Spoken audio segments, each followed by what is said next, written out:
श्री ओम प्रभु। आज हाम्रो मकर सङ्क्रान्तिको दिन, हाम्रो यस मकर सङ्क्रान्तिको अति विशेष पर्व, यसको उपलक्ष्यमा सबैलाई शुभकामना। यो मकर सङ्क्रान्ति आफैमा अति महत्त्वपूर्ण, विशेष गरी मनुष्य जीवनको लागि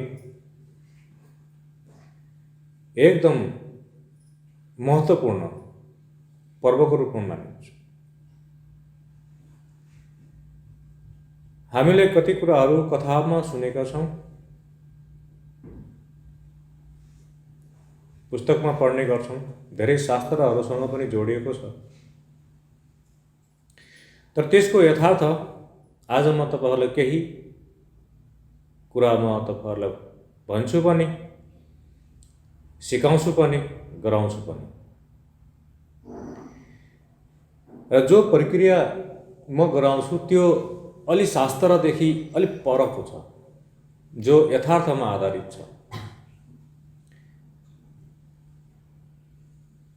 जुन कुरा स्वयं भगवान सूर्यनारायणले भनेको आधारमा तपाईहरुलाई म त्यही प्रकारको निर्देशन, मार्गदर्शन र केही मन्त्र साधना, मन्त्र दीक्षा दिन्छु। अनि त्यही अनुरूप तपाईहरुलाई म केही क्रियाहरू गराउँछु, जसले तपाईको जीवनमा धेरै परिवर्तन ल्याउँछ। तर के हुन्छ भने यहाँ हामीले पात्रताको कुरा गर्छौँ। पात्रता अर्थात् जसरी हामीले कुनै पनि सामान राख्नको लागि कुनै भाँडोमा राख्छौँ, जब हामीले दुध दुन्छौँ, दुध दुने भाँडोलाई, ठेकीलाई या कुनै पनि भाँडोलाई हामीले पहिला सफाई गर्छौँ, अनि बल्ल हामीले त्यसमा दुध दुन सुरु गर्छौँ। अनि मात्र त्यो अमृत तुल्य दूध त्यो भाँडोमा हामीले राख्छौँ। त्यसै गरी कुनै पनि अमृत तुल्य ईश्वरीय कृपालाई, देव कृपालाई आफ्नो अन्तस्करणमा राख्नको लागि अनि त्यसको माध्यमबाट जसरी हामीले दूध खाएर घिउसम्म बनाएर त्यसलाई फेरि ग्रहण गर्छौँ र हाम्रो शरीरमा पौष्टिक तत्त्वले भरिन्छ, शरीर पुष्ट हुन सुरु गर्छ, त्यसै गरी नै हाम्रो जीवनमा फेरि त्यो देव कृपाले होस् या परम कृपाले होस्, फेरि हाम्रो जीवनमा हाम्रो जीवन पुष्ट हुन सुरु गर्छ, दिव्यताले भरिन सुरु गर्छ र हाम्रा तमाम जीवनका सङ्घर्षहरू पनि फलदायी हुन सुरु गर्छन्। जीवन पर्यन्त भोग र जीवन पश्चात मोक्षको अस्तित्व सहज तरिकाले प्राप्त हुन सक्छ। हो त्यसैको लागि नै हामीले यो पात्रता भन्ने शब्दलाई या आफ्नो अन्तस्करणलाई, आफ्नो मनलाई या आफ्नो चित्तलाई हामीले अलिकन सफाई गर्न जरुरी छ, जसको कारण हाम्रो भित्रको चित्तमा रहेका अनेकौं मैलहरू, जसको कारणले गर्दा विभिन्न प्रकारका नकारात्मक विचारहरू, नकारात्मक भावहरू हाम्रो मनमा जन्म लिन सुरु गर्छ र जुन कुरा केही समय पहिला राम्रो लागिरहेको थियो, त्यही कुरा केही समयपछि नराम्रो लाग्न सुरु गर्छ। किनकि जब मन शुद्ध थियो राम्रो देखिन सुरु गर्छ, जब मन अशुद्ध हुन्छ, विकृत हुन सुरु हुन्छ, अनि फेरि त्यही कुरालाई नराम्रो देख्न सुरु गर्छ। यो मनको विकृत स्थिति हो या मनको शुद्ध स्थिति हो। त्यसकारणले गर्दा कुनै पनि दिव्य कृपालाई हामीले धारण गर्नुहुन्न पहिला हामीले केही चित्त शुद्धि, मन शुद्धि, भाव शुद्धि, विचार शुद्धि गऱ्यो भने भक्ति भाव स्वत आउँछ, समर्पण भाव स्वत आउँछ। अनि जब भक्ति भाव र समर्पण भाव आउन सुरु गर्छ, त्यस्तो प्रकारको हृदयमा, त्यस्तो प्रकारको मनमा अनि स्वत प्रेम भाव, करुणा भाव, स्नेह भाव, भक्ति भाव स्वत बग्न सुरु गर्छ। हो, त्यही अवस्थामा हामीले ईश्वरीय कृपालाई या देव कृपालाई हामीले प्राप्त गर्ने मौका हुन्छ। अनि फेरि जीवन एकदम आनन्दित हुन्छ। संसार सारा राम्रो देखिन सुरु गर्छ, संसार सबै राम्रो बन्न सुरु गर्छ। किनकि हरेक कर्मको सुरुवात आफूबाटै हुन्छ। र हरेक कर्मको फल दुई प्रकारको हुन्छ, या तो राम्रो या तो नराम्रो। जब राम्रो कर्म गरिन्छ त जीवन पनि या जीवनको गति पनि त्यही प्रकारले अगाडि बढ्छ। जब नराम्रो कर्म गरिन्छ जीवनको गति पनि त्यही प्रकारले जान्छ। अनि त्यो जीवन भन्नाले एउटा शरीर धारण गर्दाखेरि मात्रको जीवन होइन। जीवन जबसम्म हामीले यो धरतीमा पटक पटक जन्म लिन्छौँ, मर्छौँ, जन्म लिन्छौँ, मर्छौँ, जहाँबाट उत्पत्ति भएको र जहाँ पुनः फेरि गएर समाहित हुनुपर्ने हो, त्यो अवस्थालाई प्राप्त नगर्दासम्म जीवनको चर्खा चलिरहन्छ, जीवनको अस्तित्व रहिरहन्छ। कहिले जन्म कहिले मृत्यु, कहिले जन्म कहिले मृत्यु, कहिले पूर्व कहिले पश्चिम, यो प्रक्रिया चलिरहन्छ। त फेरि जीवनले कस्तो प्रकारको गति पाउने हो? त्यो जीवनको गतिमा फेरि मतिमाथि भर पर्छ। त्यो मति सङ्गतिले गराउँछ। जीवनको गति आफ्नो मतिमाथि डिपेन्ड हुन्छ। जीवनको उसले पाउने मति फेरि सङ्गतिमाथि डिपेन्ड हुन्छ। हामीले कस्तो प्रकारको साथ सङ्गत गर्छौँ त्यस्तै प्रकारको फेरि हाम्रो मति बन्न सुरु गर्छ। यदि राम्रो मान्छेको साथमा हामीले या राम्रो सङ्गति गऱ्यौँ भने हाम्रो मति पनि राम्रो बन्दै जान्छ। यदि हामीले दुर्जन, दुष्ट, नकारात्मक प्रवृत्तिको साथ सङ्गत गऱ्यौँ भने फेरि हाम्रो मति पनि त्यस्तै हुँदै जान्छ। सामान्य एउटा जस्तो क्रिस्टल हुन्छ, त्यही अनुरूप हाम्रो जीवनको गति हुन्छ। जसरी एउटा क्रिस्टल जस्तो अलि हामीले यहाँनिर सफा क्रिस्टल राखिदिउँ जो ट्रान्सपरेन्ट हुन्छ, यदि यसमा राखेपछि क्रिस्टल सेतो हुन्छ, ट्रान्सपरेन्ट हुन्छ, तर हामी यहाँ राख्यौँ भने कस्तो देखिन्छ भन्नुहोस् त? रातो देखिन्छ। किन देखिन्छ? किनकि यो रातो छ यसको पृष्ठभूमि। त हाम्रो चित्त आफैमा एकदम शुद्ध हुन्छ। हाम्रो शरीरभित्र महत्त्वपूर्ण कुराहरू छन्। कोही बाहिरी फिजिकल मेकानिजम छ, सिस्टम छ, कोही हाम्रो सूक्ष्म जो आँखाले देख्न सकिँदैन त्यो प्रकारको मेकानिजम छ, सिस्टम छ। जसरी शरीरमा हाड, छाला आदि इत्यादि छ, तमाम शरीरको सिस्टमहरू छ, अङ्ग प्रत्यङ्गहरू छन्, त्यसै गरी हाम्रो सूक्ष्म शरीर छ अर्को, त्यो सूक्ष्म शरीरमा पनि त्यस्तै प्रकारको सिस्टम छ, मेकानिजम छ। धेरै कुराहरू हामीले सुन्दै आएका छौँ, जस्तो प्राण भन्छौँ, आत्मा भन्छौँ। सामान्य रूपमा त हामीले यो सुनेकै कुरा हो कि होइन भन्नु त? प्राण भन्ने सुनेकै हो, आत्मा भन्ने सुनेकै हो, हंस भन्ने सुनेकै हो। कति भित्री कुराहरू चक्र, नाडी, कुण्डलिनी आदि इत्यादि अलिकन धेरैले नसुनेको अवस्था हो। तर हंस भन्ने त सुनेकै हो, प्राण भन्ने त सुनेकै हो, आत्मा भन्ने त सुनेकै हो। तर कतिजनाले यो कुरोलाई देखेको छ? यसो विचार गर्नुहोस् त। तपाईँले नदेखिकन पनि स्वीकार गरिरहेको छ हो, नदेखिकन पनि तपाईँले स्वीकार गरिरहेको छ। किन स्वीकार गरेको छ भने त्यसले तपाईँलाई एहसास दिन्छ। त्यसले एहसास दिन्छ कि म छु भन्ने, अनि तपाईँले नदेखे पनि स्वीकार गर्नुहुन्छ। र अर्को चित्त भन्ने हुन्छ। चित्त भन्ने पनि हुन्छ। चित्त आफैमा एक किसिमले सम्झिनुहोस्, चित्तको रूपरेखालाई कस्तो हुन्छ हाम्रो अन्तस्करणमा भने हामीले एउटा सोली डोको र अर्को के भन्छौँ हामीले, होइन थुन्से हो, थुन्से, एउटा थुन्सेको परिकल्पना गर्नुहोस् तपाईँ। यसरी थुन्से राख्नु भएको छ, त्यो तल सानो हुन्छ, माथि के हुन्छ, फुकेको हुन्छ, ठुलो हुन्छ मुख। त्यसको तल पिँधमा एउटा सम्झिनुहोस्, एउटा सानो एउटा चम्किने सानो प्रकाशको कण, या मान्नुहोस् कि एउटा डायमन्ड छ सानो, जो आफैमा चम्किन्छ, त्यसको रोशनी एकदम तेज हुन्छ। चित्त भनेको हाम्रो जो सोली जस्तो थुन्से जस्तो एउटा आकारमा, त्यसको पिँधमा एउटा जो अति चम्किलो सानो प्रकाशको कण हुन्छ, हो त्यसलाई चित्त भनेको। अब यहाँनिर के हुन्छ भने जुन चित्तको जो प्रकाश छ, मान्छेले चित्त भन्ने गर्छन्, देखेका छैनन्। हंस भन्ने गर्छन्, देखेका छैनन्। प्राण भन्ने गर्छन्, देखेका छैनन्। यसलाई देख्नु पनि पर्छ, देख्न पनि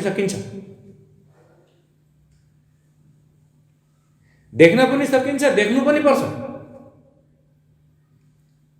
तपाईले आफ्नो घरमा के सामान राख्नु छ, कहाँ राख्नु भएको छ, कसरी प्रयोग गर्ने, कहिले प्रयोग गर्ने थाहा हुनु पर्यो कि परेन? पर्छ नि। तपाईले थाहा पाउनुहुन्छ पनि, तपाईले घरमा के राख्नु भएको छ, कुन बक्सामा के छ, कुन दराजमा के छ, कुन तलामा के छ, कुन कोठामा के छ, थाहा हुन्छ नि। तर विडम्बना यो छ कि हामीले हाम्रो शरीर रूपी घरमा कुन कोठामा के छ, त्यसलाई कसरी प्रयोग गर्ने, प्रयोग के गर्दा के हुन्छ, के नगर्दा के हुन्छ, यो ज्ञानदेखि हामी सदा वञ्चित छौँ। मनुष्य जिन्दगीको सबैभन्दा ठुलो अज्ञानता, सबैभन्दा ठुलो भूल यही हो। किनकि त्यो प्रकारको शिक्षा पनि हामीलाई फेरि कसैले दिएन। दियो त कथात्मक तरिकाले दियो। कथा पढ्यो, किताबमा छ, केही मस्तिष्कमा हाल्यो, तर देखेन। लङ्कामा सुन्छ, कान बुझ्यो भने। त मैले चित्तको कुरा गर्दै थिएँ। चित्त वास्तवमा के हो भने एउटा प्रकाश हुन्छ हाम्रो अन्तस्करणमा, जो सोली जस्तो या थुन्से जस्तो आकारमा भित्र एउटा एकदम चम्किलो प्रकाशको कण हुन्छ। हो त्यो कणमा जब हामीले जति कर्म गर्यौं, जुन जीवनमा जस्तो कर्म गर्यौं, हो त्यो चित्तमा जो चित्तको जो प्रकाश छ। अब तपाईले एउटा सानो डायमन्डको कण, सानो पार्टिकल तपाईले थुन्सेको तल राखिदिनुस्, माथिबाट घाँस पात घुसान पातहरू राखिदिनुस्। अब त्यो चित्तमा प्रकाश, त्यो डायमन्डको प्रकाश देखिन्छ, तपाईले देख्नुहुन्छ। जति लेयर थपिँदै गऱ्यो, अब त्यहाँ के हुन्छ भने जति हामीले कुडा कचडा हाल्यौं जीवनका, जति जीवनमा जस्तो कर्म गर्यौं, त्यो सबै त्यहाँनिर भरिन सुरु गर्छ। अब जति मान्छेले जीवन यात्रा गर्न सुरु गर्छ, कर्म, किनभने जिन्दगी छ, शरीर छ त जीवन छ त उसले सङ्घर्ष गर्नुपर्छ। किनकि प्रकृतिले यस्तो बाध्यता बनाइदिएको हुन्छ कि उसलाई मेकानिजम त दियो, तर पेट पनि दियो। पेटको कारणले गर्दा उसले जति सुकै कर्म गर्दैन भने पनि गर्नु पर्यो, हो कि होइन भन्नु त। हामी त अलि केही मनुष्य जीवनमा आएर धेरै प्रकारका कुराहरू सिक्दै पढ्दै फेरि अनुभव पाएकाहरूले सिकाउँदै यसरी जीवन क्रम चलेको छ। तर पशु पक्षीले त पढेका छैनन् त, फेरि पनि उनले कर्म गरेका छन्, किनभने उनलाई पनि पेट दिएको छ प्रकृतिले, र त्यो पेटको कारणले गर्दा स्वतः कर्म गर्न बाध्य हुन्छ। त जब कर्म गर्दै जान्छ, कर्मको परिणाम राम्रो होस् या नराम्रो होस्, उसको चित्तमा सञ्चित हुँदै जान्छ। त्यही भएर हामीले सञ्चित कर्म, प्रारब्ध कर्म, क्रियामण कर्म भन्ने सुन्दै गरेका छौँ। तर त्यो कर्म डिपोजिट हुँदै जान्छ, जम्मा हुँदै जान्छ। अनि चाहे त्यो राम्रो कर्म गरौँ, चाहे त्यो नराम्रो कर्म गरौँ, अब त्यो भित्रको जो चित्तको प्रकाश हुन्छ, या जो हिराको जो एउटा सानो कण छ त्यो के हुँदै गयो, पुरिँदै गयो। अब बिचरा ऊ अभागी बन्दै गएको छ, आफ्नो भित्रको चित्तको प्रकाश उसको भित्र आउन सक्दैन र अब उसको जीवनको गति बाहिरसँग चल्न सुरु गर्छ, बाहिरी सांसारिक दुनियाँसँग सम्बन्ध हुन्छ। अनि हाम्रो इन्द्रियहरूले जति चाहिँ संसारमा कनेक्ट हुँदै जान्छ त्यही प्रकारको सूचनाहरू, इन्फर्मेसनहरू या अनुभूतिहरूलाई उसले ग्रहण गर्दै जान्छ, त्यो पनि चित्तमा गएर भरिन्छ। जति जति भरिँदै जान्छ उसको चित्तको जो प्रकाश छ, अस्तित्व छ, पुरिँदै जान्छ। अब उसले बिचरा कहिले पनि आफ्नो चित्तमा रहेको त्यो प्रकाशको अनुभूति गर्न सक्दैन, जसको कारणले गर्दा उसले आफ्नो सत्चित्त आनन्द भन्ने अस्तित्वलाई कहिले पनि प्राप्त गर्न सक्दैन। तर उसले खोजिरहेको हुन्छ आनन्द हो, त्यो खोज्ने क्रममा उसले फेरि बाहिरतिरै खोज्ने प्रयास गर्छ। जब बाहिरतिर खोज्ने जति जति खोज्ने प्रयास गर्छ त्यति त्यति भड्किन्छ।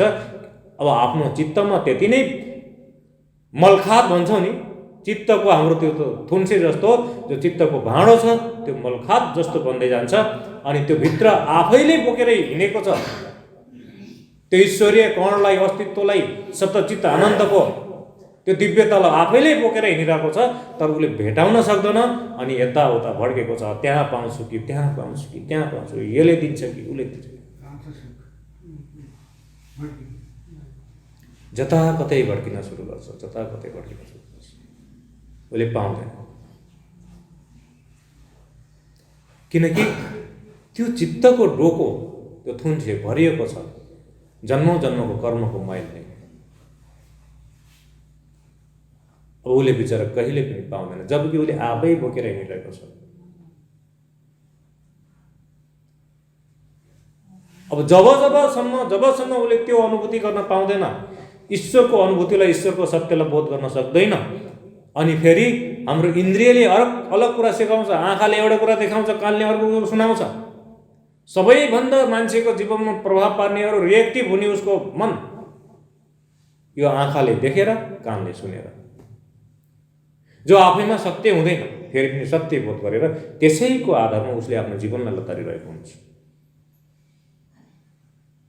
फेरि पनि उसको भित्रको सत्य बन्द छ, आनन्दको अनुभूति समाप्त भएको छ, सारा द्वार बन्द भएको छ। अनि ऊ बाहिर भड्किन सुरु गर्छ।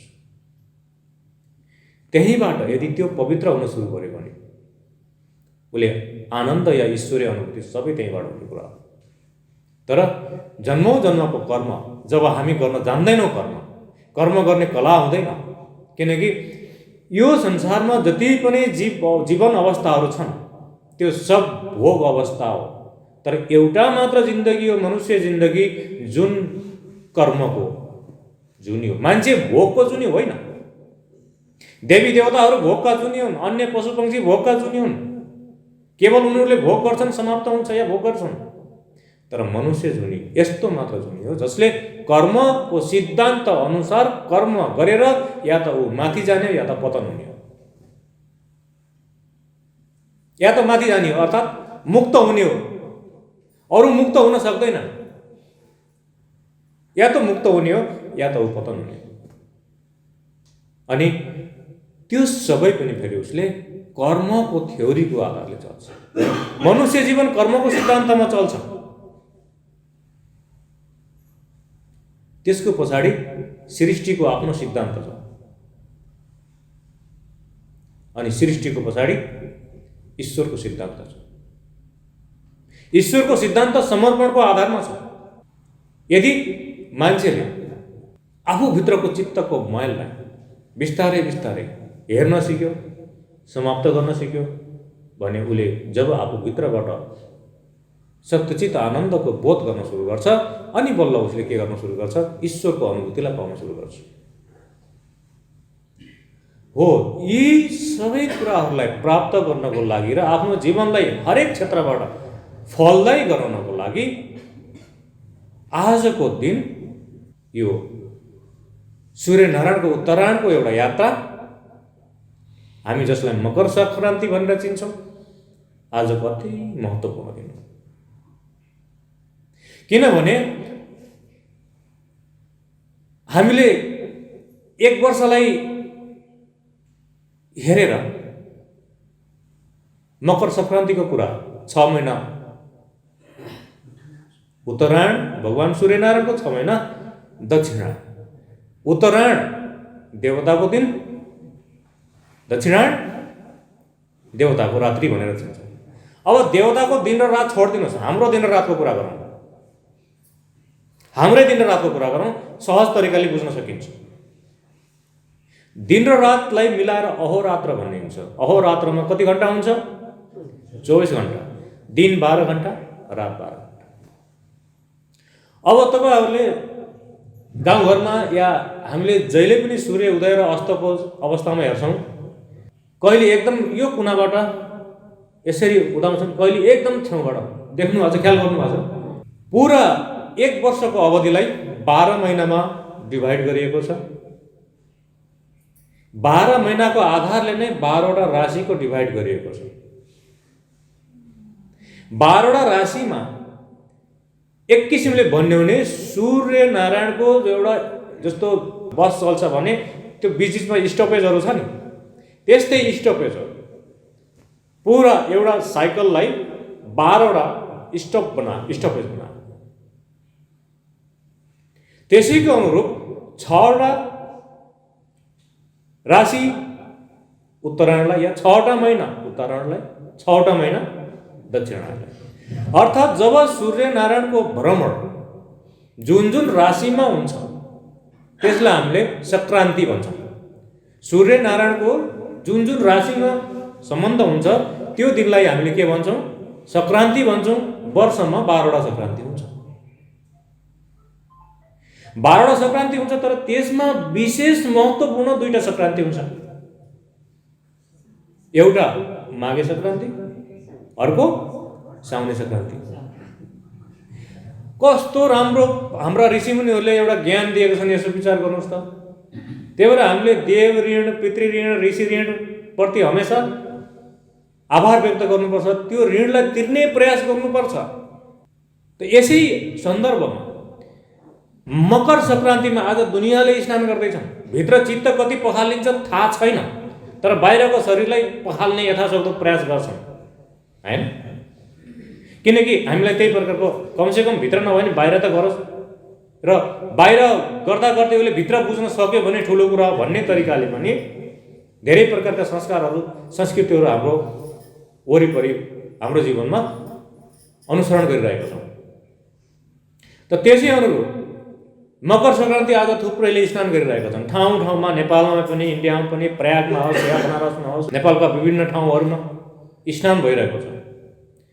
तर वास्तवमा ईश्वरीय ऊर्जाले स्नान गर्न पाएको छ कि छैन त्यो थाहा छैन, तर बाहिरको जलले शरीरलाई यदाकदा स्पर्श गराउने नआउने प्रयास गरिरहेको छ। तथापि एउटामा नुहाउन सिकायो, पुण्य कर्म गर्न सिकायो, खान सिकायो। किनकि आज अधिकांश कन्दमूल, खिचडी होइन खाइन्छ, खान सिकायो। अब साउने संक्रान्तिमा हेर्नुहोस् त, लुतो फाल्न सिकायो, हो कि हैन? सायद आजकल त धेरै यो परम्परा हट्यो होला, किनकि अब फेरि अर्को एउटा कोठाबाट अर्को कोठामा कहाँ फाल्दिने, एउटा घरबाट अर्को घरमा कहाँ फाल्दिने, सब फेरि 2-4 आनाको जग्गा वाला घर हुन्छ। तर यसो कल्पना गर्नुहोस् त, हाम्रो त्यो परम्परा गाउँघरमा ओल्लो गाउँकोले पल्लोहरूलाई लुतो लैजा, पल्लो गाउँकोलाई, पल्लो गाउँकोले तैँले लैजा लुतो। अरू लुतो भनेको के हो? किनभने लुतोमा हामीले मजाले के गर्छौँ? कनाउँछौँ, तर कनाउनमा आनन्द हुन्छ। एउटा यस्तो रोग हो लुतो जो लागे पनि आनन्द आउँछ, हो कि हैन भन्नुहोस् त? लुतो लागे पनि हामीलाई त्यो मजा आउँछ क्या, आँखा चिम्म गरी गरी कनाइरहेको हुन्छ। यो जिन्दगी नै लुतो हो, जीवन नै लुतो हो। किनकि यो लुतो यहाँ मायाको लुतो हो, यो मायाको भवबन्धनको लुतो हो, यो मोहको लुतो हो, आसक्तिको लुतो हो, जसको कारणले दुःख पाइरहेछ फेरि पनि उसले त्यसले सम्झिन्न, कनाइरहेको छ, लुतो हो। कस्तो मजाको कि साउने संक्रान्तिमा लुतो फाल्न सिकाए, मकर संक्रान्तिमा स्नान गर्न सिकाए। किन भने मायाको लुतो, मोहको लुतो, आसक्तिको लुतो, इच्छाको लुतो जति पाए पनि भएको छैन, जति गरे पनि भएको छैन। गनाएको कन बरु आँखा चिम्म गरेर गनाउँछ, रगतै निस्कियोस् तर फेरि आनन्द हैन। त्यही भएर बाँदरको सुकी लुतो भन्छ नि, जिन्दगी यस्तै हो, देखिँदैन फेरि पनि त्यो लुतोले हैरान पारेको छ। त अचम्मको कुरा, कति राम्रो सन्दर्भ छ हेर्नुहोस् त जिन्दगीको। ऋषिमुनिहरूले दिएको ज्ञान। मकर सङ्क्रान्तिमा उत्तरायणको यात्रा सुरु भयो भगवान सूर्यनारायणको, जसलाई उत्तर भनेको जहाँ ध्रुव तारा छ। हेर्नुहोस् है, हामीले नक्सामा उत्तर पूर्व दक्षिण आदि छुट्याउँछौँ नि दिशा, त्यो ध्रुव ताराको कारणले गर्दा ध्रुव ताराको आधारमा छुट्याइन्छ। त्यही भएर जो वास्तविक नर्थ हुन्छ, उत्तर हुन्छ, त्यो ध्रुव तारालाई मानेर हो। किनकि सूर्य पनि या चन्द्रमा पनि जो उदय हुन्छन् र एक्ज्याक्ट पूर्वमा पनि हुँदैनन्, एक्ज्याक्ट पश्चिममा पनि हुँदैन। जब उदय हुन्छ, किनकि हर दिनमा पृथ्वीको रोटेसनको कारणले गर्दा फरक हुन्छ, तर ध्रुव तारा फरक हुँदैन। ध्रुव ताराको एउटा समूह हुन्छ, ताराको समूह, उनीहरू घुमेका हुन्छन्, तर ध्रुव तारा एकै ठाउँमा हुन्छ। त्यो भएर जति पनि हामीले उत्तरको एउटा दिशा मानेका छौँ, ध्रुव तारा यो ब्रह्माण्डको मार्गदर्शक हुन्। किनकि त्योदेखि माथि नै अन्य लोकहरू छ, दिव्यता छ भनेर ध्रुव तारालाई हामीले पथ प्रदर्शकको रूपमा हेर्छौँ। त्यसैको आधारमा सारा दिशाहरू, त्यो जिन्दगीका चाहे सत्यको त्यो दिशाहरू निर्देशित छ। त अब उत्तरायणको अर्थात् उत्तरतिरको यात्रा, आयन भए, एउटा आयन, एउटा उत्तर आयन, दक्षिण आयन। जब सूर्य उत्तरको अर्थात् सत्यको पथतिर लागे, पुण्यताको पथतिर लागे, स्वर्गको पथतिर लागे, सत्कर्मको पथतिर लागे, अब स्नान भएर चोखाएर आफ्नो शरीरलाई या राम्रो फलफ्रुटहरू सेवन गरेर खिचडी खाएर अब तिमीले आफ्नो सत्कर्मको सुरुवात गर भनेर सिकाए। त्यही लुतो आयो भनेर थाल्यो। किनकि उत्तरायण सूर्यको उत्तरको यात्रा, दक्षिणायण सूर्यको दक्षिणको यात्रा। दक्षिणायण रात्रिको सुरुवात, उत्तरायण दिनको सुरुवात। अब जो दक्षिणायणको अर्थात् अन्धकारको समयमा मान्छेले कर्म गर्न सुरु गर्छ, त्यतिखेर सूर्य नारायण धेरै टाढा हुन्छन् पृथ्वी। सूर्यलाई हामीले आत्माको प्रतीक मानिन्छ, आफै भित्रको आत्माको प्रतीक मानिन्छ।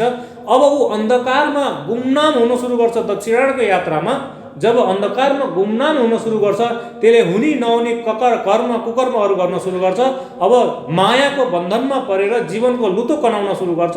हो, त्यस कारणले गर्दा म कर्क सङ्क्रान्तिमा अर्थात् साउने सङ्क्रान्तिमा लुतो फाल्न सिकाएँ। पहिल्यै सूचित, एकदम सचेत गरे कि हेर, तेरो जिन्दगीमा अब लुतो आउनेवाला छ, पहिले तयार भइजा, पहिल्यै लुतो फालेर सत्कर्म गर, चाहिँ साधना गर भनेर लुतो फाल्न सिकाएका हुन्। उत्तरको यात्रालाई सत्यलाई बोध गर, पुण्यतालाई प्राप्त गर, आत्मालाई प्राप्त गर, परमात्मालाई प्राप्त गर भनेर स्नान गरेर फेरि मकर सङ्क्रान्तिको यात्रा सुरु भयो। तर हामी के गर्यौँ? मात्र कर्ममा मात्र, संस्कारमा मात्र बाँधियौँ, अनि फेरि केवल बाहिर स्नान गर्न सुरु गर्यौँ, भित्र स्नान गरेनौँ। बाहिर लुतो फाल्यौँ, आफ्नो जीवनको लुतो फाल्यौँ। हो कि होइन भन्नु त? जीवन प्र्याक्टिकल हो, प्र्याक्टिकल आफूमा हो पहिला। तर हामीले यी कुराहरू गरेनौँ, जसको कारणले गर्दा फेरि पनि जीवनमा झन् भयङ्कर लुतो, बाहिरै शरीरमै देखिनेवाला लुतो आयो। अनि हाम्रो जिन्दगी त्यसरी नै हो। त हाम्रो एक वर्षमा खगोल शास्त्रको अनुसार, ज्योतिषी शास्त्रको अनुसार जो 12 महिना छ, त्यो अनुसारले 12वटा राशि छ।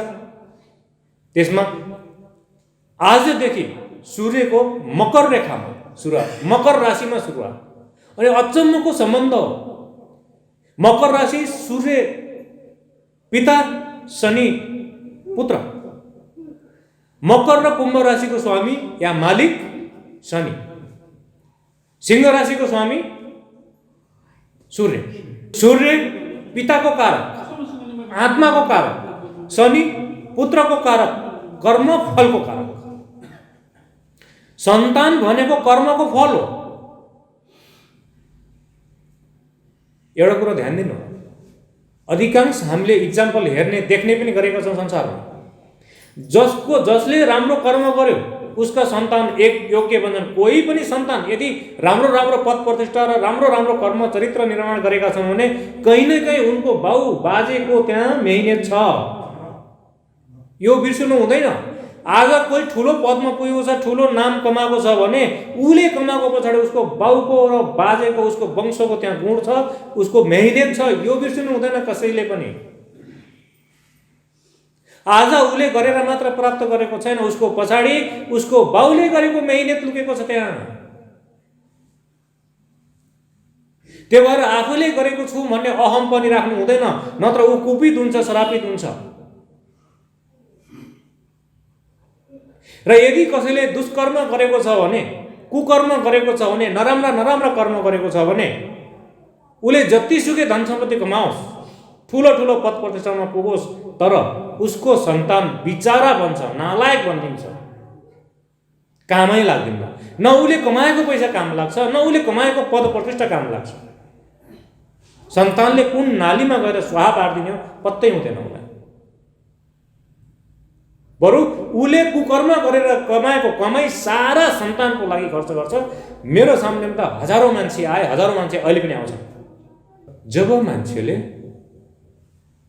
सत्कर्मलाई छोड्छ, कुकर्मतिर लाग्छ, अनि फेरि उसको जीवनमा उसको सन्तान प्रत्यक्ष हुन सुरु गर्छ, प्रभाव देखिन सुरु गर्छ। उसको सन्तान कुमार्गमा लाग्न सुरु गर्छ, कुसङ्गतमा लाग्न सुरु गर्छ। अनि सन्तान भनेको कर्मफल हो, अरू सन्तान भनेको आफ्नै अंश हो कि होइन भन्नुहोस् त? आफ्नै अंश हो नि। तपाईँको चाहे तपाईँ आफूलाई जे सम्झिनुहोस्, तर तपाईँको शरीरमा चाहे त्यो खुट्टाको नङमा समस्या होस्, फेरि पनि तपाईँलाई पीडा हुन्छै हुन्न? हुन्छ नि। चाहे तपाईँको सन्तान जस्तोसुकै होस्, जहाँसुकै होस्, चाहे अमेरिकामा गएर कहीँ कर्म कुकर्म राम्रो नगरोस्, त्यसको सुख या आनन्द या दुःख कष्ट तपाईँलाई यही हुन्छ, हो कि होइन भन्नुहोस् त? अमेरिकामा या तपाईँदेखि 7 समुद्र पारी गरेर पनि उसले कर्म कुकर्म गर्यो भने त्यसको पीडा तपाईँलाई यही हुन्छ। तपाईँको पीडा खुट्टाको नङमा पनि किन नहोस्, तपाईँको पीडा यही नै आउँछ, किनकि सन्तान आफ्नो अंश र पीडा हुन्छ। अब हामीले कर्म कस्तो गर्ने ताकि हाम्रो सन्तान राम्रो गरून्, राम्रो हुन्, या के गर्ने के नगर्ने? त्यस कारणले गर्दा आजको दिन पुत्र र पिताको संयोगको दिन, पिता आफ्नै छोराको घरमा आउने दिन, भावनात्मक सम्बन्ध पनि छ यहाँ। त्यही भएर सक्दो कोसिस गर्नुहोस्। आज तपाईँहरू एज होइन पिताको रूपमा हुनुहुन्छ र तपाईँको सन्तानहरू छोराहरू कतै छुट्टिएर बसेका छन् भने आज तपाईँ जरुर घरमा गएर आशीर्वाद दिनुहोस्, या भावनाले उसलाई आशीर्वाद दिनुहोस् कि मेरो छोरालाई, मेरो सन्तानलाई राम्रो होस् भनेर तपाईँले आजको दिनमा आशीर्वाद दिनुहोस्। यदि तपाईँ घरमा जान सक्नुहुन्न भने, किनकि सूर्य अर्थात् आत्मा, सूर्य अर्थात् पिता, शनि अर्थात् पुत्र, शनि अर्थात् कर्मको परिणाम। त्यो भएर आजको दिनमा सत्कर्मको सुरुवात हो। र यो माघ महिनाभरि हामीले विशेष गरी यो शरीरलाई शुद्ध राख्नुपर्छ। एउटा विशेष श्रीरुद्रम सोलुटेसन मैले बनाइदिएको छु। त्यो श्रीरुद्रम सोलुटेसन तपाईँले कम्तीमा यही महिनाभरि मात्र हो भने दिनको एक पटक मात्र पनि जरुर गर्नुपर्छ, किनकि यो महिना शरीरलाई पुष्ट गराउने समय, शुद्ध गराउने, पुष्ट गराउने समय हो। यो समय भनेको देवत्वले पुराको पुरा भर्ने, आफ्नो भित्र पवित्र ऊर्जा बगाइरहने र हष्टपुष्ट दिव्य सारा आत्माको ऊर्जा, सारा परमात्माको ऊर्जा आत्माले ग्रहण गर्छ, आत्माको ऊर्जा शरीरले ग्रहण गर्छ। मन बिचको एउटा मिडिएटर हो। मनले शरीरलाई पनि कार्य गर्नुपर्छ, मनले आत्मालाई पनि कार्य गर्नुपर्छ। अर्थात् आत्माको ऊर्जालाई ग्रहण गरेर बोध गरेर शरीरमा चलाउने यो मनको काम हो। त यो महिना कम्तीमा तपाईँले एक पटक मात्र भए पनि यदि श्री रुद्रम सोल्युसन गर्नुहुन्छ, यदि जान्नु भएन, पाउनु भएन भने फेरि तपाईँले सूर्य नमस्कार मात्र पनि गर्दा हुन्छ यो महिनाभरि। र अर्को कुरा, कम्तीमा यो महिनाभरि तपाईँले माछा मासु, जाँड रक्सी, तामसिक पदार्थ केही पनि नखाइदिनुहोस्। यो शरीर हो, यो शरीर हो। हामीले घर त 5 तला गरायौँ, एकदमै मार्बल्स लगाएर चम्काएर राख्यौँ, शानदार सोफाहरू डेकोरेसन गऱ्यौँ, ठाँटसँग बसौँ। तर तपाईँ या संसारले किन बुझ्दैन यो शरीर आत्माको घर हो भन्ने? और आत्मा स्वयं परमात्माको अंश, परमात्मा स्वरूप हो, जसलाई राख्नको लागि, जसलाई बसाल्नको लागि यो शरीरलाई त्यस्तै प्रकारले चम्काउनुपर्छ, त्यस्तै प्रकारले दिव्य गराउनुपर्छ, त्यस्तै प्रकारले शुद्ध गराउनुपर्छ, पवित्र राख्नुपर्छ भन्ने कहिले बुझ्छ यो मान्छेले? यो भौतिक शरीरलाई, यो रजबिरेको किचडले बनेको शरीरलाई चाहिँ हामीले सोफामाथि राख्ने, नयाँ नयाँ सोफा र आलिशान भवनमा बस्ने। तर आत्मा जुन यो शरीरमा, जसको हुनुको कारणले गर्दा यो शरीर जीवन्त छ, त्यसलाई फेरि कहिले पनि हामीले शुद्ध र राम्रो ठाउँमा राख्न सकेनौँ। कस्तो विडम्बना! यसो विचार गर्नु। जो हुनुको कारणले गर्दा यो जीवन चलेको छ, जो हुनुको कारणले गर्दा यो शरीर जीवन्त छ, तर उसलाई बसाल्नको लागि हामीले कहिले वास्ता गरेनौँ। बरु यो शरीरको दास भएर, मनको जिब्रोको दास भएर हुनी नहुनी खान्छौँ, हुनी नहुनी गर्छौँ। त्यस कारणले गर्दा कम्तीमा 1 महिना, यो माघ महिनाभरि माछा मासु, जाँड रक्सी, तामसिक कुराहरू नखानु होला, कम्तीमा जो तपाईँहरू बस्नु भएको छ। किन भने जुन ब्लेसिङ आज बग्छ, यो ब्लेसिङ निरन्तर चलाउनु पर्छ। यदि तपाईँले त्यो तामसिक पदार्थलाई ग्रहण गर्न, माछा मासु, जाँड रक्सी आदि खानुभयो भने तपाईँको शरीरमा त्यो पवित्र, जो दिव्य ऊर्जा भएको छ, त्यो डिस्कनेक्ट हुन्छ। फ्याक्ट चाहिँ यो, जुन फाइदा हुनुपर्ने त्यो हुन पाउँदैन, डिस्कनेक्ट हुन्छ त्यो दिव्य ऊर्जासँग। अनि हामीले जब मांस खान्छौँ त अरूको शरीर खान्छौँ, अरूको भाव खान्छौँ, अरूको रोग व्याध, दुःख कष्ट, जीवनका दुःख कष्टहरू खान्छौँ। मासु मात्र खाएको छैन, किनकि त्यो शरीरमा उसको जुन प्राणी बस्छ त्यो उसको घर हो, उसको भाव त्यहाँ बसेको छ। भावसँगै उसले जीवनको दुःख कष्टको त्यो भाव पनि त्योभित्र बसेको छ। शरीर हो आफैमा रोग व्याध त, कीटाणुहरू त छँदैछन्। त्यो भएर हामीले मासु मात्र खाँदैनौँ, चाहे त्यसको नाममा 1 किलो टमाटर, 1 किलो प्याज, बीएमसी स्पेसल मसला हालौँ, तर त्यो भाव मेटिँदैन। अब हामीले के खान्छौँ त सबै? त्यो सबै खान्छौँ जसले बहन गरेको छ। र यदि फेरि हामीले मदिराको सेवन गर्छौँ भने फेरि हाम्रो भित्रको त्यो एक्ज्याक्टली गरेर के गर्छ मदिराले भने हाम्रो ब्रेन सेल्सलाई फुल्लाइदिन्छ। र त्यसले के गरिदिन्छ भने हाम्रो यो हिलियम भन्ने पदार्थ हुन्छ त्यसलाई डिस्टर्ब गरिदिन्छ र उसको भित्रको चेतनालाई लस्ट गरिदिन्छ। त्यही भएर मान्छेले अनेक प्रकारको कुकर्म गर्ने त्यही नसाको बेलामा। त एउटा त त्यो बाहिरको नसा खाएर, एउटा फेरि लुतोको नसा, मायाको नसा मा पनि मान्छे अन्त हुन्छ। त्यो खायो भने पनि अन्त हुन्छ। मासु कसैको शरीर हो, उसको भाव, रोग व्याध, दुःख कष्ट, जीवनका सारा कुराहरू पनि खायौँ। नसा फेरि जसले हाम्रो चेतनालाई तुरुन्त धमिलाइदिन्छ। एउटा मिठो एउटा कथा छ। एकपटक राजा चाहिँ यसो आफ्नो गाउँदेखि बाहिर घोडामा चढेर निस्किँदाखेरि हात्तीमा चढेर निस्किँदै गरेकोमा बिचमा चाहिँ एउटा रक्सी खाएर मातेको मान्छे भेट्छ राजाले। अनि त्यसपछि ए तँ यसरी रक्सी खाएर किन मातेर हिँड्दैछस् भनेपछि त्यसले भनेछ त होस् त यो कुकुरमाथि चढेको हात्तीमाथि चढेकोलाई कुकुरमाथि चढेको त को होस्?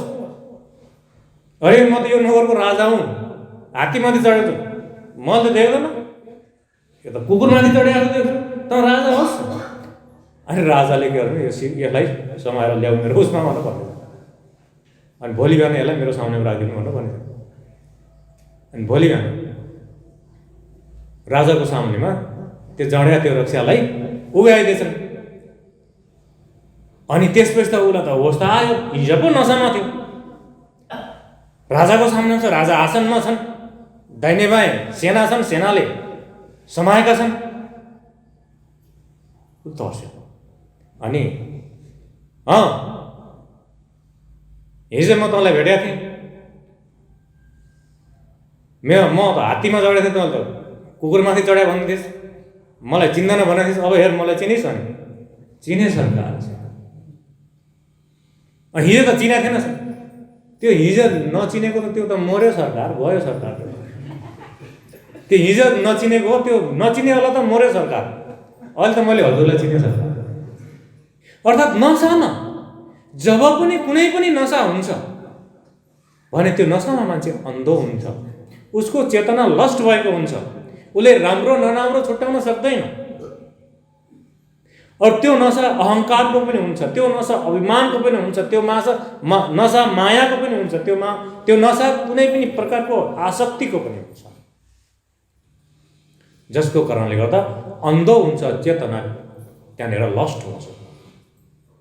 जबकि हामी प्रयास गर्नुपर्छ डिभाइन कन्सियसनेसमा, ईश्वरीय चेतनामा आफ्नो जीवनलाई जीवन्त गराउने।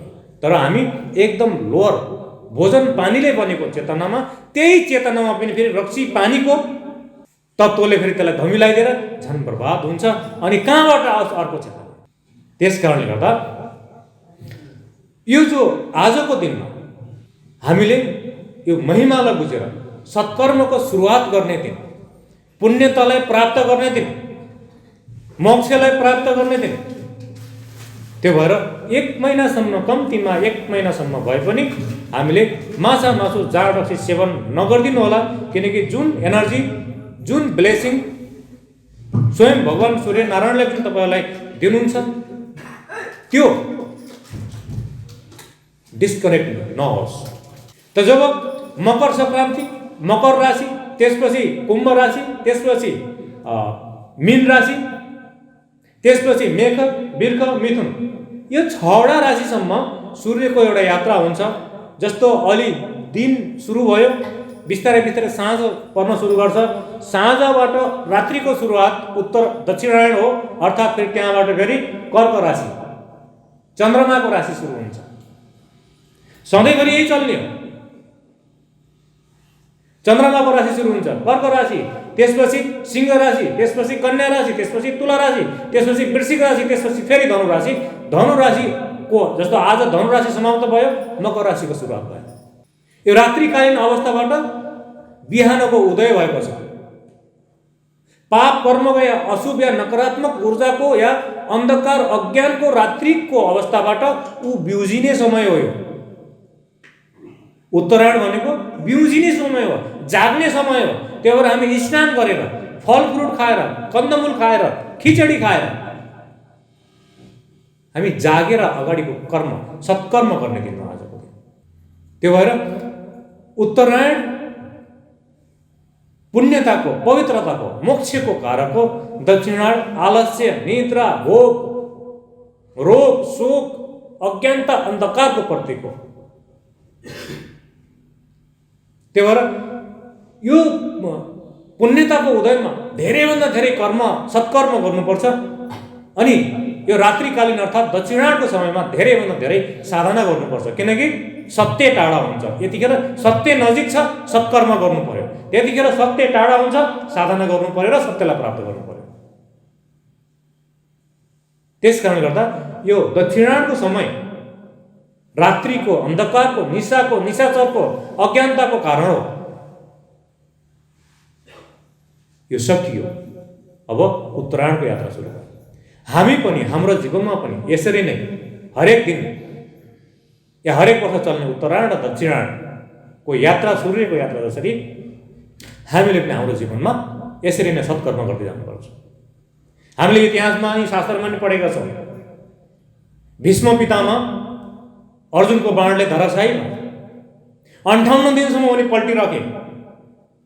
उनले केवल आजको दिनको प्रतीक्षा गरेका थिए, अर्थात् सूर्यनारायणलाई उत्तरायणको जब यात्रा हुन्छ त्यतिखेर म प्राण त्याग्छु भनेर उनले इच्छा मृत्यु जुन उनको सङ्कल्प शक्ति थियो त्यसको आधारमा उनले 110 बाण लगाएर पल्टेका थिए। पछि फेरि उनको टाउको यसरी झुक्या थियो अनि फेरि मलाई तकिदियो भनेर फेरि अर्जुनले 3वटा बाण अर्थात् 113 बाण लागेर उनी मृत्युको कष्टमा उनी सङ्घर्ष गरिरहेका थिए। अनि त्यसपछि 150 वर्षका, हेर्नुहोस् 150 वर्षका बुढा भगवान कृष्ण त्यतिखेर 83 वर्षका थिए, अर्जुन 55 वर्षका जवान थिए, त्यतिखेर एकदम जवान हो। अनि आजको दिनलाई प्रतीक्षा गरेर उनले त्यत्रो लामो समय त्यो कठिन अवस्थामा भोगेर अनि त्यसपछि आज उनी मुक्त भएका थिए। सत्कर्मको सुरुवात भागीरथीले गङ्गालाई अवतरण गराएको थियो, हामी कथा सुन्छौँ। आजको दिन सत्कर्मको सुरुवात गर्ने दिन। त्यस कारणले गर्दा हाम्रो जीवनमा जीवनको गतिलाई मतिले दिने हो, विवेकले दिने हो। यदि त्यो मतिलाई प्राप्त गर्ने, सत्कर्म प्राप्त गर्ने मति सङ्गतिले प्राप्त हुन्छ। दुष्कर्म गर्ने मति पनि सङ्गतिले नै हुन्छ, तर सङ्गति कस्तो हुन्छ भन्ने कुरा हो। त्यो भएर यदि हाम्रो सन्तानहरू, छोराछोरीहरू, सन्तानहरूलाई हामीले भन्दा पनि, स्कुलमा शिक्षकहरूले भन्दा पनि उनको एक आपसमा को मिल्छ, कोसँग सङ्गत गरेको छ, उनको प्रभाव धेरै हुन्छ।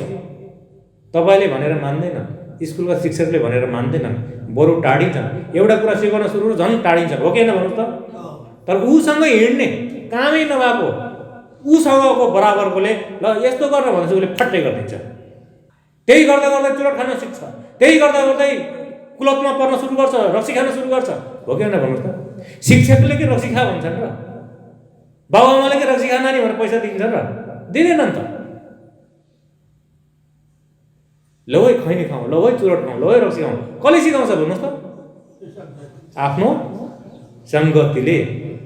त्यो भएर सन्तानलाई पनि सङ्गति कस्तो दिने, आफूले पनि सङ्गति कस्तो गर्ने,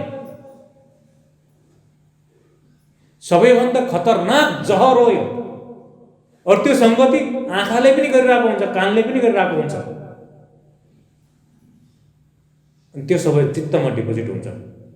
जति जति चित्तमा डिपोजिट भयो, चाहे त्यो राम्रो हो चाहे नराम्रो हो, मान्छेले त्यही प्रकारले प्रतिक्रिया गर्न सुरु गर्छ। प्रतिक्रिया व्यवहार नै उसको जीवनको चित्र चरित्र हो।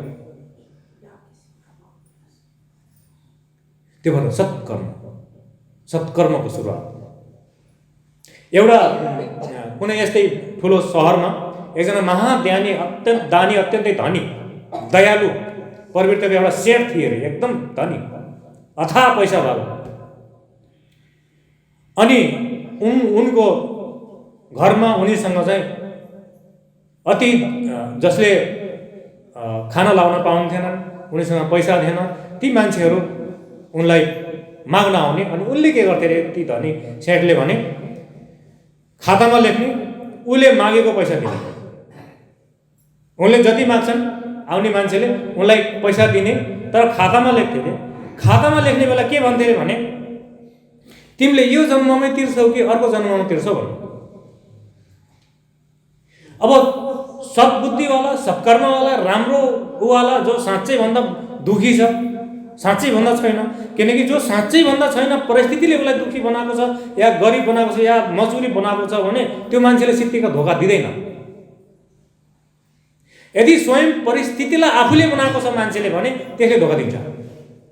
त त्यहाँ आउने मान्छेहरूले ल तिमीले कहिले दिन्छौ पैसा, कहिलेसम्म तिर्न सक्छौ, यही जीवनमा कि अर्को जीवनमा? भनेपछि अधिकांशले म सकभर यही जन्ममै तपाईँलाई छिटै नै तिर्छु भनेर लेखाउँदै लैजाने।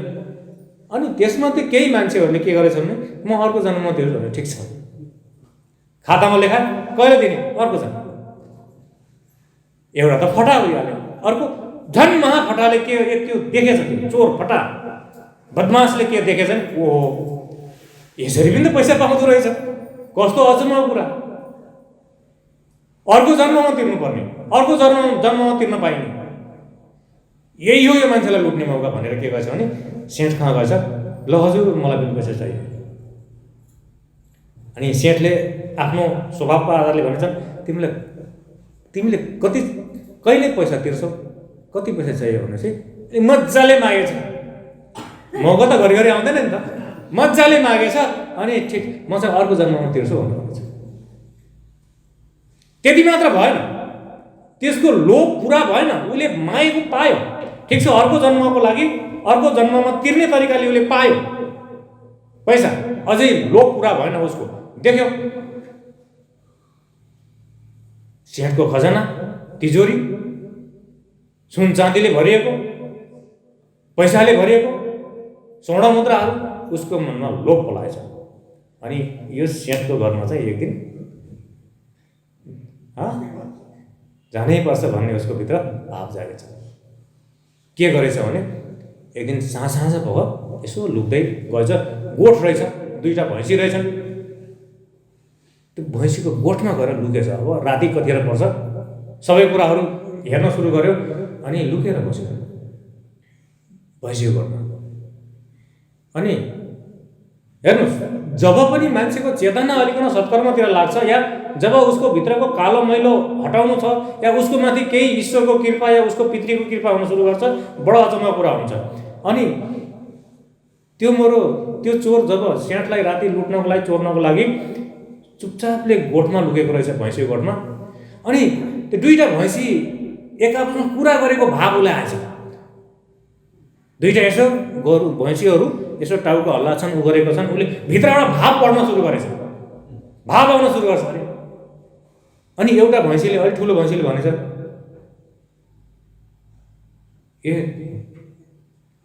किन आएको तिमी यहाँ, तिमी यहाँ किन आएको यसरी, कहिले आयो तिमी यहाँ?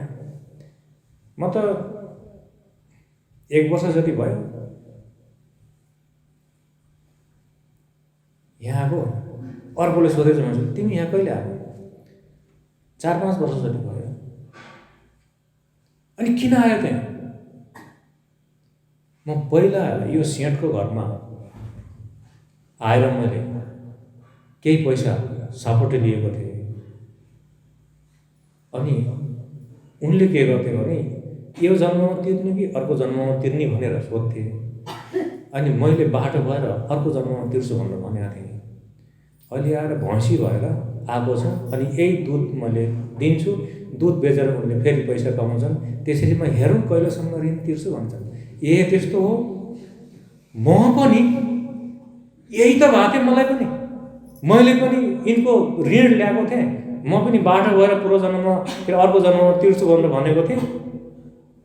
अब अहिले पनि मैले भर्खर आएको छु, अब यही दुध दिएर भए पनि मैले ऋण कटाउँला भनेर आएको छु।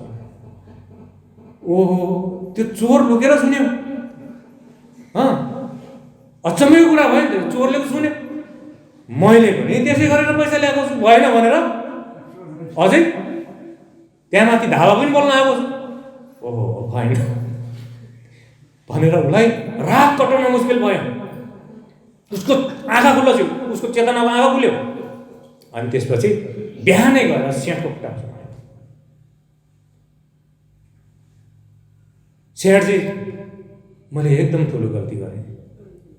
मैले त ठग्नको लागि मैले आएँ हजुर कहाँ, ठगे पनि मलाई आवश्यकभन्दा धेरै अनावश्यक पैसा हजुरसँग अर्को जन्ममा तिर्छु भनेर मैले सापट लिएँ, तर हजुरले त दयालु मलाई दिनुभयो, त्यतिले मात्र म अगाइनँ। मैले तपाईँलाई चोर्ने, तपाईँको घर फोर्ने मैले प्लानमा आएको थिएँ, तर राति गोठमा बसेको बेलामा मैले भैँसीहरूले यो प्रकारको संवाद गरेको मनोभावलाई मैले पढेँ, पाएँ, मेरो आँखा खुल्यो। मलाई माफ गरिदिनुहोस्, यो पैसा पनि मलाई चाहिँदैन, यो पैसा पनि राख्नुहोस्। हामी सोच्छौँ कि हामीलाई कर्मले, कि हामीले गरेको कर्मले हामीलाई केही पनि फरक पार्दैन, होइन, पार्छ, प्रत्यक्ष हुन्छ। यो त झन् कली हो। आज गरेको भोलि हुन्छ, आजै पनि हुन्छ। त्यो भएर हामीलाई जीवनको गति हाम्रो सङ्गतिले पार्छ, हाम्रो मति चाहिँ हाम्रो सङ्गतिले बनाउँछ। त्यही भएर हामीले कस्तो प्रकारको सङ्गति गर्ने, कस्तो प्रकारको साथ सङ्गत लिने। यदि हामीले जाँड रक्सी खानेवाला मान्छेको भोलि बिहान हामी पनि जाँड रक्सी खानेवाला हुन्छौँ। हामी फेरि ध्यान साधना आत्मा परमात्माको कुरातिर गर्नु भने हामी पनि त्यतातिर जान्छौँ। यदि हाम्रो साथमा धूर्त, छल, कपट, दुष्ट प्रकारका प्रवृत्तिवाला मान्छेसँग लाग्यो भने उसकै कुराले हाम्रो त्यो जहरहरू भरिन्छ, हाम्रो चित्तमा त्यही प्रकारको भाव आउँछ, त्यही प्रकारको कर्म हुन सुरु हुन्छ। यदि सत्कर्म, पुण्यता या दिव्यताकोतिर गर्ने भने त्यस्तै प्रकारको सङ्गति भयो भने त्यही प्रकारको भरिन्छ। किनकि हाम्रो जो चित्तको एउटा जो थैलो छ, थुन्से छ, थुन्से पनि होइन, राय भन्छौँ नि हामीले, होइन, डोकोको बाजेलाई के भन्छौँ, राय भन्छौँ नि हाम्रो भाषामा। अनि त्यो जति जति बाहिरको ती कुकर्मका लेयरहरूले थपिन सुरु हुन्छ, चित्तको प्रकाश आउँदैन। त्यो भएर हामीले त्यो डोकोलाई घोप्टाउने प्रयास गर्नुपर्छ, खाली गर्ने प्रयास गर्नुपर्छ। जुन दिन खाली भएर आफ्नो चित्तको प्रकाश चम्किन सुरु गर्छ, त्यो दिन मान्छेले सहजै सत्यचित्त आनन्दलाई प्राप्त गर्न सुरु गर्छ, प्राप्त गर्न सक्छ। त यी सबै कुराहरूलाई मान्छेलाई अवेर गराउँदै त्यो साधनाको पथमा लैजानलाई, त्यो दिव्यताको अनुभूति दिनको लागि नै हाम्रा ऋषिमुनिहरूले ठुलो तप तपस्या गरेर दिएका छन्। देवत्वसँग कसरी जोडिने, हामीले कस्तो प्रकारको कर्म गर्दा के हुन्छ, सबै कुराहरू हामीले हाम्रो जीवनमा छ। महाभारत, रामायण, वेद, उपनिषद, पुराण, अझ पुराणमा गरुड पुराण कति इम्पोर्टेन्ट छ। गरुड पुराणकै मर्दाखेरि मात्र सुनाउने सुन्ने हो र? पहिल्यै पढ्नुपर्छ, पहिल्यै सुन्नुपर्छ, ताकि हामीलाई सत्कर्ममा प्रेरणा मिलेर होस्। हो कि होइन भन्नुहोस् त? एउटा मरेर गइसक्यो, त्यसको लागि हामी सुनाइदिने या सुन्ने गर्छौँ, गल्ती। पहिल्यै पढ्ने हो र आफ्नो जीवनमा प्रेरणा लिएर त्यही प्रकारको कर्म गर्ने हो, ताकि हामी आफूले खनेको खाडलमा, कर्मको खडालमा आफू जाकिन नपरोस्, नरकमा जान नपरोस्। त्यसको लागि हामीले पढ्ने हो, त्यसको लागि हामीले शिक्षा दिने हो। हामी त टाइम पासको लागि एकछिन पढिहालौँ भनेर पढ्छौँ। त्यसरी हाम्रो भित्रमा हाम्रो मति कसरी बदली हुन्छ? हाम्रो मति बदली गर्नको लागि त भाव जगाउनु पर्यो पहिले, अनि बल्ल हामीले त्यसलाई अनुसरण गर्न सक्छौँ, हाम्रो जीवनमा त्यसलाई रूपान्तरण गर्न सक्छौँ। त्यस कारणले गर्दा हाम्रो जीवनलाई परिवर्तन गर्नको लागि हामीलाई सङ्गतिको सबैभन्दा ठुलो प्रभाव पर्छ। त्यो सङ्गति कस्तो प्रकारको गर्ने हो, त्यो हामी त्यसको लागि बुद्धिको काम हो। किनकि बुद्धि भनेको, बुद्धि रियलमा जीवनको मार्गदर्शक हो।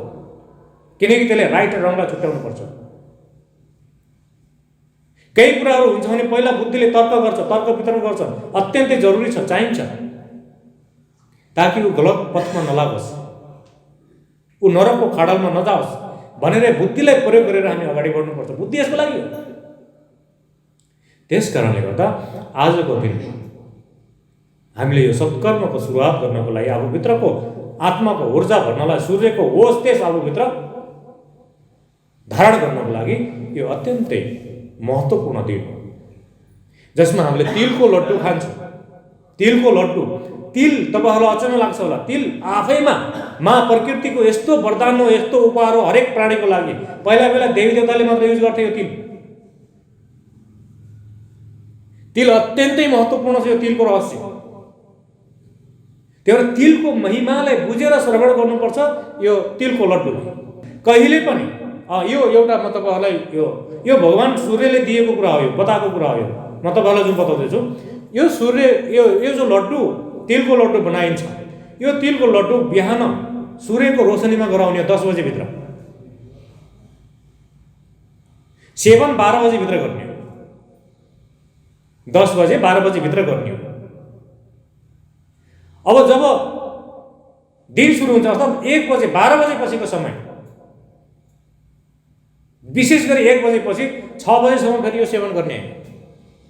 र यदि यो यसमा लड्डु बच्यो र तपाईँहरूले कसैलाई प्रसाद दिन चाहनुहुन्छ भने पनि 6 बजे पहिला नदिनु, फेरि 1 बजेभित्र दिन सक्नुहुन्छ दिनुहोस्,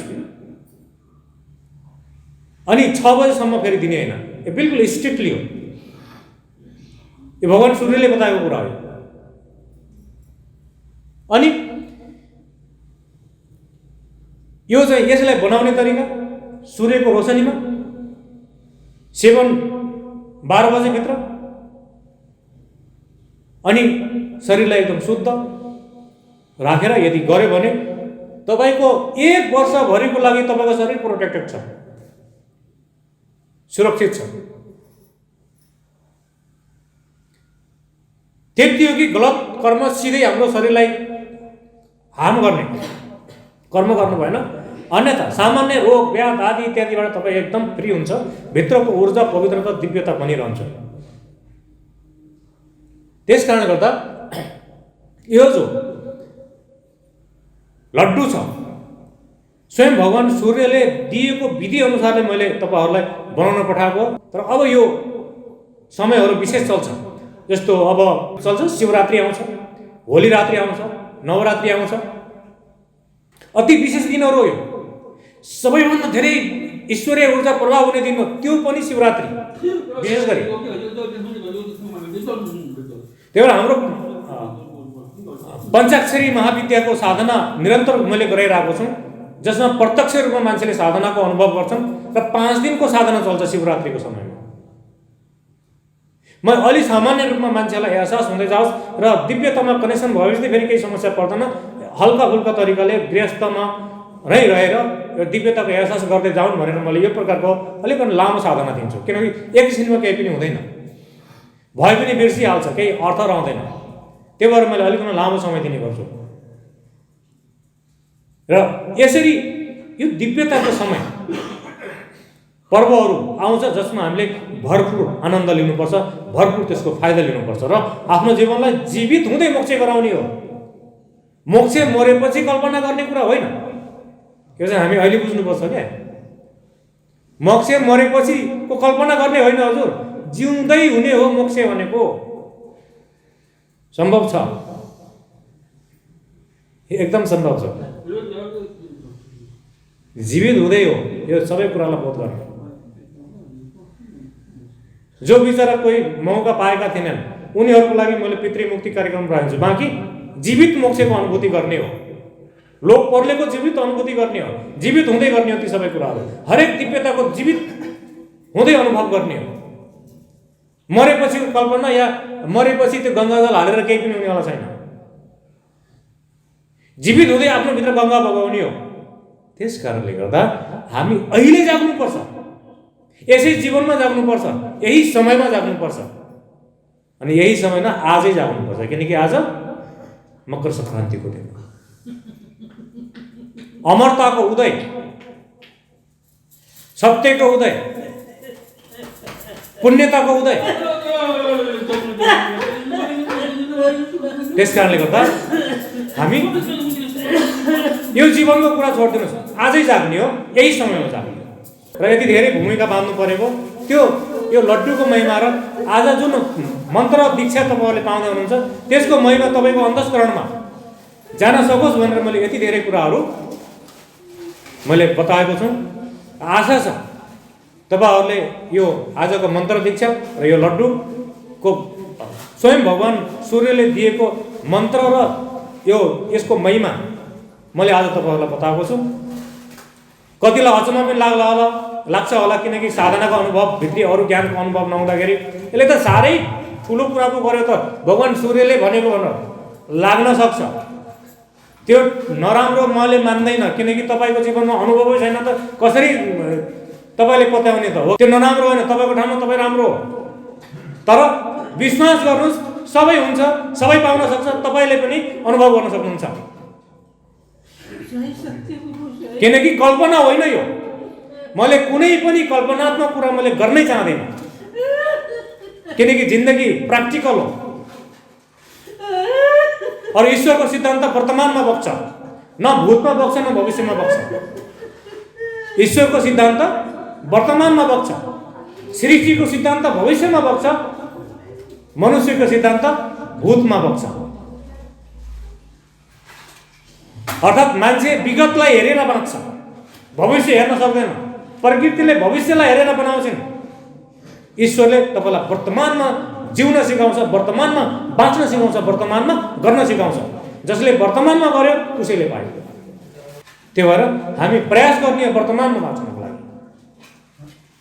भूत पनि हामी बनाउने हो, भविष्य पनि हामी बनाउने हो। तर वर्तमानमा जुन कर्म गरिन्छ त्यही कर्मको परिणाम हो भूत, त्यही कर्मको परिणाम हो भविष्य। आज भगवान सूर्यको महिमाको सँगै म तपाईँहरूलाई केही कुराहरू बताउँछु। मैले एउटा यो ग्रन्थ जस्तो ग्रहहरूले आफैले भनेका कुराहरू मैले धेरै कुराहरू नोट गरिदिएको छु। एउटा पुस्तक जस्तो बनेको छ, त्यसलाई मैले प्रकाशनमा त ल्याएको छैन। कुनै समयमा मैले पनि यो ज्योतिषलाई मैले एउटा थ्योरिटिकली सिकाउँथेँ, तर धेरै कुरा म्याच हुँदैन। ग्रहहरूले के भन्छन्, थ्योरीमा के हुन्छ, त्यो फरक हुन्छ। त मैले एउटा थ्योरीलाई छोडेर ग्रहले जे भनेको छन् त्यसको मैले एउटा बुक बनाएको छु, ग्रहहरूले भनेको।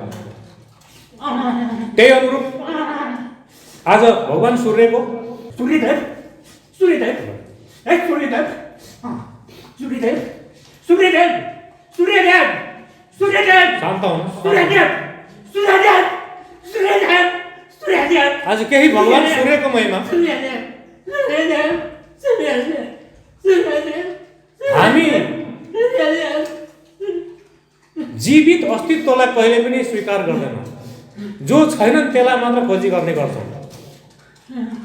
जसले जीवन दिएको छ, जसले जीवनको सारा ऊर्जा दिएको छ, हामी उसलाई राम्रोसँग कसैले चिनेका छैनौँ। हो कि होइन भन्नुहोस् त? यसो विचार गर्नुहोस् त। जसको कारणले गर्दा जिन्दगी चलेको छ, सारा सृष्टि चलेको छ, चन्द्रमाले हामीलाई शीतलता दिने पनि उनकै कारणले गर्दा हो कि भन्नुहोस् त? तर हामीले यो सत्यलाई कहिले पनि बोध गरेका छैनौँ। अनि जो छैनन् उनको पूजा गर्न सुरु गरेका छौँ। जो छन्, जसको कारणले गर्दा हाम्रो प्राण जीवन्त छ, उसलाई हामीले कहिले पनि सही तरिकाले पूजा गर्न, मान्न, आफूभित्र धारण गर्न सकेका छैनौँ। तर पनि उनले प्रत्यक्ष रहेर, प्रकट रहेर भएर उनले चाहे ज्ञान दिने हो, चाहे रोशनी दिने हो, चाहे जीवनको ऊर्जा दिने हो, दिइरहेका छन्। उनलाई हामीले साँच्चै भन्दा कहिले पनि पूजा गर्न जानेनौँ। गऱ्यौँ त कहिलेकाहीँ यसो आफ्नो स्वादले कसैले ल तेरो सूर्य ग्रह खराब भएको रहेछन् रे भनेर जल चढाउँ भने यसरी जल चढाइन्छ, त्यो पनि स्वार्थमा। किनकि सूर्य ग्रह खराब भएका रहेछन् रे भने। नम्बर 1 कुरा, सूर्य ग्रह खराब हो कि ऊ खराब हो? विचार गर्नुहोस् त। सूर्य ग्रहलाई खराब भन्ने हाम्रो मेन्टालिटी कस्तो हो क्या? यसो विचार गर्नुहोस् त।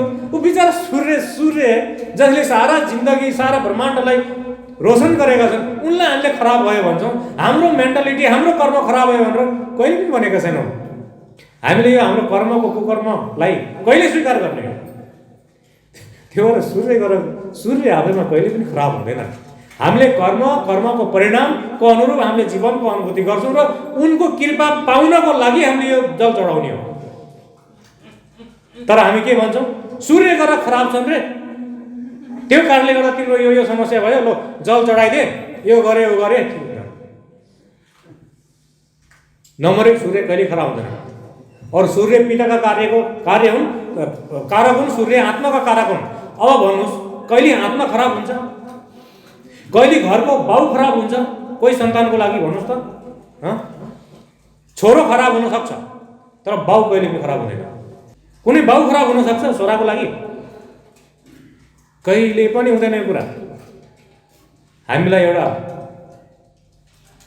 गलत बुझाइएको छ, सूर्य खराब भयो भने। आफूले आफ्नो कर्मलाई हेरेको छैन। आफ्नो कर्म खराब भयो भने मान्छेले कहिले पनि खानु हजुर त्यही त भइहाल्यो। सिधै सूर्य भनेको त पिता, सूर्य भनेको त आत्मा। त्यस कारणले गर्दा हेर्नु, कुनै पनि ग्रह आफैमा कोही खराब हुँदैन। हाम्रो कर्मको परिणाम हो।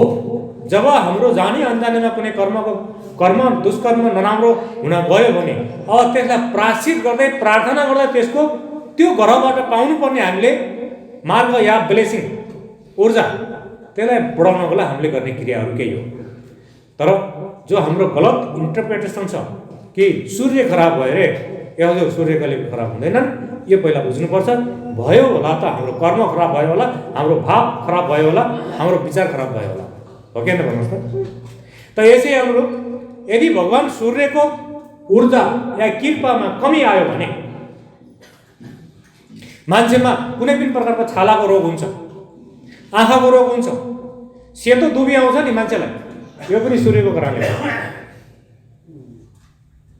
यदि उसले आफ्नो बाबुलाई कुनै जन्ममा पनि, यो जन्म मात्र होइन कुनै जन्ममा पनि उसले अपमान गरेको छ भने यो दोष आउँछ। यदि सूर्यको ब्लेसिङ डिस्कनेक्ट भयो भने, मैले यहाँ सूर्य खराब भन्दैन, सूर्य कहिले पनि खराब हुँदैन, हाम्रो कर्मले, हाम्रो कर्मको परिणामले के दिन्छ कुरा त्यो हो। जब सूर्यदेवको ब्लेसिङ डिस्कनेक्ट भयो भने हाम्रो जीवनमा हामीले अथाह मेहनत गरेर कमाएको धन सम्पत्ति पनि स्वाहा हुन सुरु हुन्छ, ऊ बदनामी हुन सुरु गर्छ, उसको शरीरको जीवनको ओज तेज सारा समाप्त हुन्छ। यदि त्यही सूर्यको ऊर्जा भरपुर छ, ब्लेसिङ आशीर्वाद कृपा भरपुर छ भने त्यो व्यक्ति हष्टपुष्ट ऊर्जावान, उसको बोलीले उसको दृष्टिले हरकै मान्छे नतमस्तक हुन्छ, उसको मान प्रतिष्ठा बढ्छ, अटोमेटिकली उसको चारैतिरको नेम फेम र उसको त्यो जस्तो मिडियाहरूमा आजकल त मिडियाहरूले एकैछिनमा उसलाई हाइलाइट गरिदिन्छ, उसले सुख शान्ति आरोग्यता पद प्रतिष्ठा सब चिज पाउँछ। राजा बनाउने पनि सूर्यको कृपाले हो, मन्त्री गराउने पनि सूर्यको कृपाले हो, मन्त्री या राजा समान गराउने पनि सूर्यको कृपाले हो। त यदि तपाईले भगवान सूर्यलाई पूजा गर्नुहुन्छ, उहाँको आशीर्वाद रेगुलर प्राप्त गर्न चाहनुहुन्छ भने आइतबार, सोमबार र बुधबार यो 3 दिन, कुन दिन? आइतबार, सोमबार, बुधबार। तपाईलाई के चाहिन्छ भने या के समस्याबाट मुक्त हुनुहुन्छ भने अहिले मैले के भने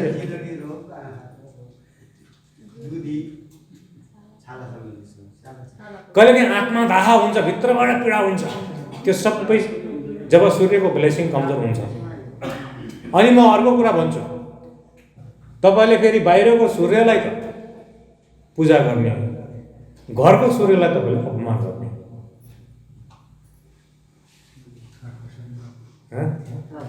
त्यतिखेर तपाईलाई मिल्छ? मिल्दैन। त्यही भएर घरको सूर्य आफ्नो बाउ, आफ्नो सूर्य आत्मा, बाहिरको सूर्य, यो तीनवटैलाई ब्यालेन्स गर्न सिक्नु पर्यो। अन्ततः फेरि कर्म, यदि हामीले सत्कर्म गर्यौँ भने फेरि त्यो सत्कर्ममा त आफ्नो लागि पनि भयो, घरको बाउको लागि पनि भयो, या संसारको बाउको लागि पनि भयो, या उनको कृपा निरन्तर हामीलाई मिल्ने भयो। त्यही भएर सोमबार, बुधबार र आइतबार यो दिन तपाईले विशेष गरी एउटा सानो चामलको उसमा के अरे सानो प्लेटमा थोरै चामल राख्नुहोस्, चामलमाथि त्यही जलको भाँडो राख्नुहोस्, त्यसमा थोरै चामल राख्नुहोस् र रोली छैन भने पहेँलो रङ, यदि गङ्गाजल छैन भने तपाईँले जरुर गुलाब जल राख्नु होला, अरू तपाईँले रङ प्रयोग गर्नु पर्दैन, रोली राख्नु होला। यो अति पवित्र र एकदम कसरी बनाएको छ एउटा कुरा त्यो हो, तर आफैमा यो अति राम्रो हुन्छ। गङ्गाजल छैन भने पनि यसको प्रयोग गर्नु, हरकै ठाउँमा यो प्रयोग हुन्छ, हर शक्तिहरूलाई हर दिव्यतामा यो प्रयोग हुन्छ। रोली र यसको अत्यन्तै महत्त्वपूर्ण छ। र यदि तपाईँले राख्नुहुन्छ भने पनि यो दुईटालाई घरमा राख्नुहोस्, किनकि यो जहाँ पनि पाउँछ पूजा स्टोरहरूमा तपाईँले राख्नु होला। र यसमा थोरै गुलाब जल राखिदिनुहोस् जलमा, अनि त्यसपछि रोली राखिदिनुहोस्, थोरै चामल राखिदिनुहोस्, अनि हुन्छ भने कुनै रातो रङको पुष्प राखिदिनुहोस्, अनि केही फल फ्रुट छ या तपाईँले केही भोजन या खिचडी चढाउन चाहनुहुन्छ भने छेउमा राखिदिनुहोस्। अनि भगवान सूर्यलाई त्यो पानी दिँदाखेरि जलधाराबाट त्यो प्रकाश तपाईँको अन्तस्करणमा या तपाईँको आज्ञा चक्रमा आएको हुनुपर्छ। विशेष गरी यसरी जल अर्पण गर्दाखेरि त्यो विशेष गरी तपाईँले 10 बजेभित्र दिनुपर्छ, 10 बजेपछि दिने होइन। 10 बजेभित्र तपाईँले जतिखेर सक्दो त सूर्यको उदयको समयमा दियो भने राम्रो, नभए तपाईँले 10 बजेभित्रसम्म दिँदा हुन्छ। यसरी तपाईँले जल चढाउने हो। यति गर्नुभयो र हप्ताको 3 दिन विशेष तपाईँले भगवान् सूर्यलाई स्मरण गर्नुभयो, आज दिएको मन्त्र तपाईँले जप गर्नुभयो भने तपाईँको जीवनमा कसरी परिवर्तन हुँदै जान्छ तपाईँ आफै हेर्नुहोला। बाँकी कर्म फेरि पनि तपाईँमाथि डिपेन्ड। कर्मै भएन भने त फेरि कसरी दिने भन्नुहोस् त। कर्म फेरि पनि तपाईँको आफै तपाईँमाथि नै डिपेन्ड छ, तपाईँले कर्म कस्तो गर्नुहुन्छ। तर यो आजको दिन विशेष भगवान् सूर्यको मैले विशेषता मैले तपाईँलाई बताएँ, यसलाई एकदम ध्यानमा दिनु होला। र यति गर्नुभयो भने तपाईँको जीवनमा हरेक प्रकारकोबाट तपाईँलाई सहयोग, सुरक्षा, आशीर्वाद, सफलता, दिव्यता सबै तपाईँले प्रत्यक्ष भगवानको कृपा मिल्छ। र कम्तीमा दिनको 1-8 घन्टा तपाईँ फेरि त्यही भावमा तपाईँ यसो बाहिर 12 बजेभन्दा पहिलाको समयमा यसो बाहिर भगवान् सूर्यको स्वयं ममाथि कृपा छ भन्ने एउटा अहोभावमा रहेर तपाईँ यसो बाहिरतिर घुम्ने, भगवान् सूर्यको प्रकाशमा स्नान गर्ने प्रयास गर्नु हो। 10 बजे 11 बजेभन्दा भित्रभित्र 11 बजेभन्दा भित्रभित्र गर्नु होला। तपाईँको जीवन एकदमै परिवर्तन हुन सुरु हुन्छ। त यो आजको दिनमा अति महत्त्वपूर्ण कुराहरू मैले बताएको छु। यस विशेष आशीर्वाद अनुकम्पासँगै आफ्नो जीवन निरन्तर सत्यको पथमा, सत्यमार्गमा, सत्यको मार्गमा प्रेरित भइरहोस्। सत्कर्मको प्रकाशमा जीवनलाई प्रकाशमान गराउन सकियोस् भन्ने भाव सङ्कल्पसँगै समस्त दिव्य कृपालाई, अनुकम्पालाई आभार व्यक्त गर्दै बिस्तारै आँखा हेर्न सक्नुहुन्छ। श्री ओम प्रभु। आजको हाम्रो यस मकर सङ्क्रान्ति विशेष कार्यक्रम या मन्त्र दीक्षा साधना समाप्त गरेको छु मैले अहिले। तपाईँको जीवनमा निरन्तर उत्तरोत्तर प्रगति बनिरहोस्, पुण्यताको उदय होस्, सत्कर्मको उदय होस् र जीवन एकदम दिव्य ऊर्जाले भरिपूर्ण बनिरहोस्, यो म तपाईँहरूलाई शुभकामना दिन चाहन्छु। र आज हामी यही सुन्नु कार्यक्रम।